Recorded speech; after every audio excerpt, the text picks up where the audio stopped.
Assalamualaikum warahmatullahi wabarakatuh.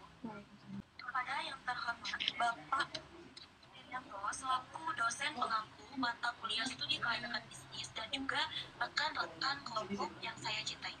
Pada kesempatan kali ini, kami dari kelompok 5 ingin mempresentasikan tentang hasil penelitian kami yang berjudul Pengembangan UMKM pada PT Divkref Indonesia. Sebelumnya, mohon izin memperkenalkan diri, saya Kania Puja Julianti selaku moderator. Nama saya Fitria Budi Pertiwi. Nama saya Anak Fitriana. Nama saya Melisa Muratul Fuada. Nama saya Eris Rizmia. Nama saya Gina Maulid. Itu ada profil perusahaan. Divkref merupakan UMKM yang bergerak di bidang fashion aksesoris kulit. Berdiri sejak tahun 2014, namun dari awal usaha tidak serta-merta langsung turun ke fashion aksesoris kulit. Sebelumnya, Divkref bergerak di bidang aksesoris umum, seperti perabotan rumah tangga, barang-barang elektronik, dan juga lain-lain. PT Divkref Indonesia, sebuah perusahaan yang didirikan oleh Firman Taufik, berlokasi di Jalan Abdul Halim, nomor 4, Cibubur Tengah, Kecamatan Cimahi Tengah, Kota Cimahi, Jawa Barat.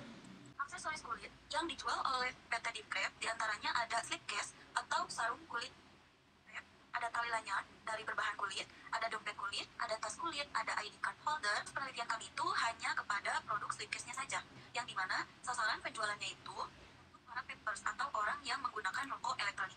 Gambaran umum produknya, slipcase pep adalah aksesoris pelindung untuk vaporizer atau mood pep. Biasanya terbuat dari bahan seperti kain, kulit sintetis, atau neopren. Ini dirancang untuk melindungi pep dari goresan, debu, dan juga kerusakan ringan. Rencana pengembangan dari produk PT Divkref. Setiap perusahaan selalu ingin berkembang dan maju untuk tetap terus berjalan di era pasar yang terus berubah. Seperti halnya PT Divkref yang selalu menginovasi produk-produk mereka agar bisa terus bersaing dengan kompetitor serupa. Salah satunya dengan menciptakan model-model baru slipcase yang mereka jual dengan model 3D atau dengan motif-motif 2 dimensi. Untuk saat ini, mereka akan mencoba membuat model baru, yaitu skinhead. Model skinhead ini bisa merujuk pada sekelompok orang-orang atau remaja yang pecinta musik punk atau street punk. Penjelasan selanjutnya akan dijelaskan oleh Fitria Budi. Selanjutnya, sini ada analisis pasar. Yang pertama, market size. Apa itu market size? Market size adalah pengukuran potensi pasar untuk suatu produk atau layanan di wilayah atau industri tertentu. Hal ini penting untuk menciptakan strategi pemasaran dan bisnis yang efektif. Dengan memahami ukuran pasar, sebuah perusahaan dapat menentukan potensi pendapatan dan pangsa pasar, serta mengevaluasi peluang bisnis. PT Divkref menggunakan berbagai platform e-commerce untuk pemasaran mereka, seperti Shopee, Lazada, Bukalapak, dan Tokopedia. PT Divkref juga fokus pada penjualan online dan menggunakan pemasaran online untuk menarik audiens yang lebih luas. Dan di sini pun ada rencana dalam 5 tahun ke depan PT Divkref untuk meningkatkan kesadaran merek dan memperluas basis pelanggan mereka. PT Divkref juga berencana untuk terus berinovasi dengan produk kulit, seperti memperkenalkan slipcase atau berpola 3D atau 2 dimensi. Dan selanjutnya ada market growth. Market growth mengacu pada peningkatan ukuran keseluruhan pasar. Ini menunjukkan peluang penjualan potensial dan tingkat peningkatan permintaan pasar dibandingkan dengan pasokan. Pertumbuhan pasar dapat diukur menggunakan metrik seperti penjualan, pangsa pasar, dan pendapatan. Rumus untuk menghitung pertumbuhan pasar adalah ukuran pasar tahun ini dikurangi dengan ukuran pasar tahun lalu. Kemudian dibagi dengan ukuran pasar tahun lalu dan dikalikan dengan 100%. Pada tahun ini, pertumbuhan pasar di PT Divkref dihitung sebagai berikut, yaitu ukuran pasar tahun ini 39.600 dikurangi dengan ukuran pasar tahun lalu, yaitu 35.700. Kemudian dibagi dengan ukuran pasar tahun lalu, yaitu 35.700, sama dengan 3.900 dibagi 35.700 sama dengan 0,109 dikali 100%, hasilnya yaitu 0,109%. Kemudian dibagi 10%.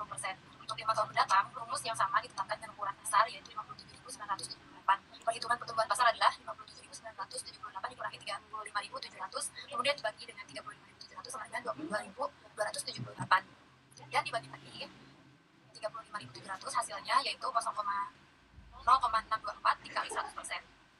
Sama dengan 0,624%, kemudian dibagi lagi dengan 62%. Perhitungan ini memberikan wawasan tentang potensial pertumbuhan pasar dan dapat membantu bisnis membuat keputusan yang terinformasi mengenai strategi dan investasi PT Divkref. Nah, selanjutnya market share, yaitu pangsa pasar merujuk pada persentase penjualan yang dimiliki oleh sebuah perusahaan dibandingkan dengan total penjualan industri. Ini dihitung dengan membagi total penjualan perusahaan dalam periode tertentu dengan total penjualan industri dalam periode yang sama. Pangsa pasar yang lebih tinggi menunjukkan kemungkinan yang lebih besar untuk menjadi pemimpin dalam industri tersebut. Kemudian selanjutnya, demand estimation. Estimasi permintaan di PT Divkref ini adalah proses peramalan jumlah dan waktu permintaan produksi oleh konsumen. Peramalan adalah proses untuk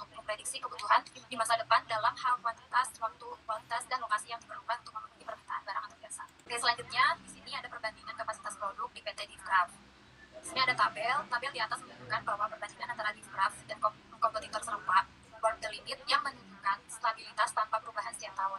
Ramalan menggunakan estimasi inflasi sebesar 10% per tahun. Selanjutnya, di sini ada perbandingan kapasitas permintaan. Tabel di atas menunjukkan bahwa kapasitas permintaan perusahaan Discraft dan kompetitor serupa Warp the Limit tetap stabil setiap tahun tanpa peningkatan atau penurunan yang signifikan. Peramalan menggunakan estimasi inflasi sebesar 10% per tahun. Kemudian yang selanjutnya, di sini ada perhitungan market share. Tabel tersebut menunjukkan permintaan perusahaan Discraft dengan kompetitor serupa di daerah Cimahi, Bandung dalam 5 tahun ke depan. Permintaan diperkirakan akan terus meningkat. Pada tahun 2024, diperkirakan permintaan sebanyak 39.600, kemudian meningkat menjadi 43.560 buah pada tahun 2025, 47.916 buah pada tahun 2026, 52.707 pada tahun 2028. Jumlah total permintaan dalam 5 tahun ke depan adalah 241.762 buah. Peramalan ini menggunakan estimasi inflasi sebesar 10% per tahun. Segmentasi pasar adalah proses membagi pasar yang luas menjadi kelompok-kelompok yang lebih kecil berdasarkan karakteristik kebutuhan dan keinginan yang serupa. Hal ini memungkinkan perusahaan untuk menyesuaikan produk dan strategi pemasaran mereka untuk memenuhi kebutuhan segmen yang spesifik dan efektif, seperti faktor usia, pendapatan, gaya hidup, dan lokasi geografis. Faktor seperti faktor demografis dan geografis, faktor personal, faktor fisikografis, dan faktor perilaku digunakan untuk mengidentifikasi segmen-segmen ini. Misalnya, seperti faktor usia, jenis kelamin, pendidikan, gaya hidup, dan perilaku yang dapat mempengaruhi preferensi konsumen terhadap produk seperti di Head Slips. Segmentasi pasar membantu perusahaan mengenali dan membagi kebutuhan dan preferensi yang spesifik dari berbagai kelompok konsumen yang pada akhirnya mengarah pada strategi pemasaran yang lebih sukses dan penentuan sasaran pasar atau market targeting. Untuk konten dan gambar kita dapat menggunakan targeting atau penentuan target pasar adalah proses mengidentifikasi dan menentukan segmen pasar yang akan menjadi target dan memilih target pasar atau targeting adalah persoalan bagaimana memilih, menyeleksi, dan menjangkau pasar. Produk dari targeting adalah pasar sasaran atau target market, yaitu satu atau beberapa segmen pasar yang akan menjadi fokus kegiatan pemasaran. Perusahaan Discraft mendidik sasaran pasarnya kepada para members, baik yang datang langsung ke workshop atau melalui e-commerce. Target yang ingin dicapai adalah memasarkan produk tidak hanya ke daerah Cimahi atau Bandung saja, melainkan ke seluruh Indonesia. Dengan penjualan secara online dapat menjangkau pembeli ke seluruh Indonesia. Selanjutnya ada market positioning. Menurut Kotler, yang menyatakan bahwa positioning adalah suatu tindakan untuk mendesain penawaran dan citra sebuah perusahaan untuk menduduki tempat yang berbeda dalam menanggapi pasar dengan tujuan menemukan merek di mata konsumen untuk memaksimalkan potensi manfaat bagi perusahaan. Sejati perusahaan akan dianggap baik ketika produk yang lebih mudah diingat dalam mata konsumen daripada produk lain atau yang jenis. Seperti produk kami yaitu Slimcase. Selanjutnya ada marketing mix. Menurut Kotler dan Armstrong, bauran pemasaran atau marketing mix adalah seperangkat alat pemasaran taktis yang dipakai oleh perusahaan untuk menghasilkan respon terhadap pasar yang disasarkan. Dan juga dalam marketing mix mencakup 4 hal pokok dan dapat dikontrol perusahaan yang meliputi produk, harga, tempat, dan promosi. Produk yang diproduksi oleh PT Discraft adalah berbagai aksesoris yang akan dilakukan penelitian yaitu Slimcase. Slimcase ialah case berbentuk web. Case ialah case untuk bag yang berbahan kulit. Selanjutnya ada tempat untuk menjual Slimcase untuk saat ini berfokus pada online shop atau e-commerce. Selanjutnya harga Slimcase bermacam-macam. Untuk bahan sintetis mematok harga di antara 60.000 sampai 95.000 dan sedangkan untuk kulit asli mematok harga di antara 136.000 sampai 185.000. Selanjutnya ada promosi Slimcase sudah melakukan promosi melalui media sosial memanfaatkan platform e-commerce seperti Shopee, Tokopedia, Lazada, dan Bukalapak. Untuk materi selanjutnya, saya persilakan kepada Deris untuk menyampaikan materi tentang aspek pemasaran dan operasional. Ketiga, di sini ada aspek pemasaran dan operasional. Deskripsi produk. Slimcase atau sarung kulit merupakan wadah pelindung untuk melindungi body device atau vape. Fungsinya sama seperti casing HP yang terbuat dari karet. Namun Slimcase vape ini terbuat dari bahan kulit, baik kulit asli maupun semi kulit. UMKM di luar sana yang menjual produk serupa, namun berbeda dari pembuatannya. Yaitu Slimcase vape berbahan kulit ini bisa dibilang penjualnya sedikit karena rata-rata menjual casing vape berbahan dasar karet atau kain koi. Dengan begitu menjadi salah satu alasan Discraft menjual Slimcase vape berbahan dasar kulit. Discraft memproduksi berbagai macam kerajinan dari bahan kulit baik itu sintesis ataupun kulit asli. Hari ini fokus kita adalah Slimcase. Slimcase adalah sebuah benda yang melapisi bagian luar vape agar tidak mudah rusak saat terjatuh atau tergores.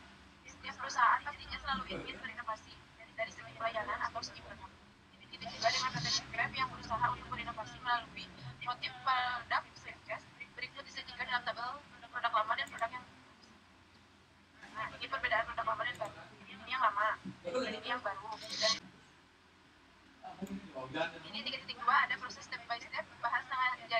menjadi bahan dan ada gambarnya. 3.4 manajemen pengadaan bahan. Manajemen pengadaan bahan adalah suatu kegiatan menyediakan bahan-bahan yang diperlukan oleh perusahaan. Bahan yang diperlukan harus memiliki kualitas terbaik agar output atau produk yang dijual memiliki kesan tersendiri bagi konsumen. Dalam menyediakan pengadaan bahan, perusahaan Deep Grab memiliki distributor pengrajin kulit langganan yang berada di Cibaduyut. Dan dari Grab ini dapat memproduksi service kurang lebih 1.000 bisnis. Adapun bahan yang digunakannya adalah ini gambarnya, ada bahan kulit roll, benang, dan aksesorisnya seperti yang dan 3.5-nya ada peralatan dan momentum. Peralatan dan momentum ini sangat dibutuhkan oleh perusahaan yang menunjang dalam proses produksi. Terdapat bahan baku yang digunakan sebagai bahan utama dalam proses produksi serta bahan tambahan untuk melengkapi hasil. Berikut adalah alat dan momentum yang ada di Indonesia. Adapun gambarnya seperti ada gunting, penggaris, jarum, pulpen, mesin proses, lem, korek api atau cairan. 5. Teknologi yang dibutuhkannya yakni mesin laser dan mesin laser fiber dan tabel 3.6 furnitur yang digunakannya ada laptop, rak, meja, kursi, ranjang, dan properti studio. 3.6 Spesifikasi bangunan dan tata letak. Tata letak kantor pusat. Kantor pusat ini difokuskan untuk membuat bahan baku, memiliki 2 lantai. Lantai pertama diisi oleh ruang utama yang digunakan sebagai ruangan kantor utama dan ruang tamu, ruang stok bahan baku, dapur umum, dan gudang penyimpanan barang. Dan lantai kedua ini diisi oleh ruang kantin, ruang produksi bahan, mesin dan juga musola. Tata letak workshop. Jika di kantor utama difokuskan untuk bahan setengah jadi, di kantor kedua atau biasa kami sebut workshop ini tempat membuat barang yang setengah jadi dan dari kantor utama menjadi sempurna atau layak jual di sini. Workshop itu terdapat 3 lantai. Lantai dasar diisi sebagai tempat bagi karyawan, ruang produksi jahit handmade, ruang produksi mesin jahit, ruang alat dan bahan, dan dapur umum. Dan lantai kedua berfungsi sebagai ruang pakai atas sekadar. Dan yang terakhir lantai ketiga berfungsi sebagai ruang adu dan QC, ruang adu dan packing musola. 3. Analisis SWOT. Analisis kelayakan yang kami gunakan adalah analisis SWOT. Untuk menganalisis kelayakan menggunakan tool ini dapat dilakukan melalui 2 faktor. Yang pertama ada faktor internal atau strength and weakness. Kekuatan atau strength ini selalu mengunggulkan kualitas daripada harga kami. Harga karena kami mengedepankan kepuasan konsumen terhadap kualitas yang terbaik. Memiliki kualitas yang tinggi karena bahan terbuat dari kualitas sintetik dan kualitas memberikan kepuasan pelanggan. Dengan memperbaiki kualitas yang sudah tidak layak seperti jahitan yang sudah rusak, kami tukar dengan yang baru. Produk yang dapat bertahan hingga 10 tahun, harganya terjangkau namun tidak menurunkan kualitas dan kelemahan. Yang kedua ada kelemahan atau weakness.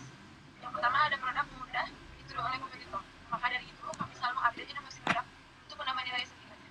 Yang kedua ada belum memiliki tempat cabang yang banyak dilihat orang. Yang kedua ada lokasi usaha berada cukup jauh dari pusat keramaian. Yang ada faktor eksternal atau opportunities dan trends, merupakan faktor dari luar perusahaan. Adapun hasil dari analisis faktor eksternal yaitu ada peluang. Ciri khas desain bagi produk yang unik.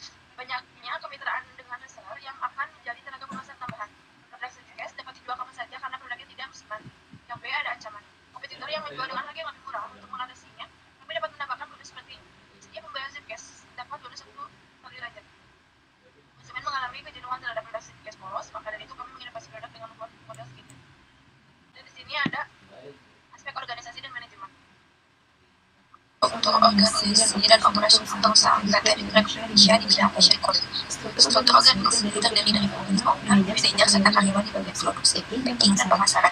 Fungsi perusahaan memiliki peran sentral dalam membuat kebijakan dan merencanakan strategi untuk memastikan kelancaran operasi perusahaan.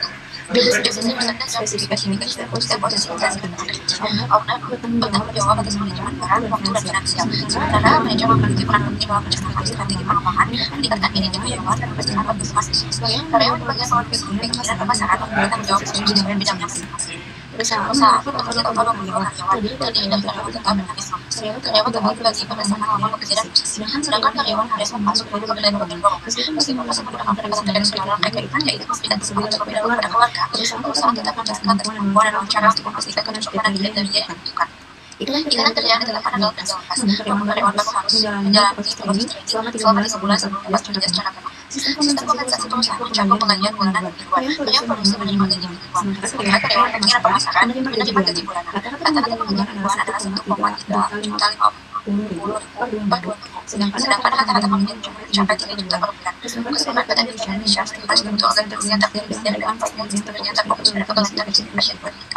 Untuk aspek finansial PT Grab terdiri dari ada kendaraan, 1 set meja, dan diantaranya ada mesin dan properti studio. Untuk yang selanjutnya ada sumber permodalan dan biaya dari PT Dekrab, biasanya terdiri dari modal sendiri, pinjaman dari perbankan ataupun dari pihak luar yaitu internasional. Untuk PT Dekrab, biayanya itu dari pribadi atau dari ownernya. Lalu ada prediksi kebutuhan modal. Biasanya untuk prediksi kebutuhan PT Dekrab itu kenaikannya 10%, yang dimana pada tahun 2023 itu sebesar sekitar 1 miliar, dan untuk estimasi pada tahun 2028 itu 1 miliar 1,8, dan untuk estimasinya itu adalah 10% ya. Lalu selanjutnya ada prediksi arus pendapatan. Pada arus pendapatan ini, yaitu biasa disebut cash flow. Prediksi arus pendapatan pada tahun 2004 itu diantaranya untuk kapasitas permintaan ada 39.600, yaitu sekitar kurang lebih 6 miliar, sedangkan untuk 2028 itu 12 miliar, sekitar 12 miliar. Lalu ada prediksi cash flow untuk pada tahun 2022 dan 2028 kenaikan inflasinya sekitar 10% per tahunnya, yang dimana di atas 1 miliar. Lalu ada laporan keuangan bayangan, yang dimana didefinisikan yaitu harga pokok produksi sejumlah hal aktifan tetap pada tahun berjalan. Aktifan tersebut dimanfaatkan untuk membantu memperoleh penghasilan. Yang disimpulkan HPP adalah semua pengorbanan yang dilakukan perusahaan untuk memproduksi suatu produk. Keuangan bayangan itu pada tahun 2024 sampai 2028 itu kenaikannya yang pertama 1 miliar, untuk yang hingga 2028 itu 1,7 miliar. Ada analisis kelayakan yang diantaranya ada payback period, NPF, IRR atau internal rate of return, ada Vitality Index, dan analisis break-even point. Untuk payback period, usaha PT Dekrab dikatakan layak karena bisa mengembalikan modal pada jangka waktu 1 tahun 1 bulan, dan NPF positif sebesar sekitar 3,6 miliar, menunjukkan usaha layak. Lalu ada internal rate of return-nya positif, menandakan investasi layak dilakukan.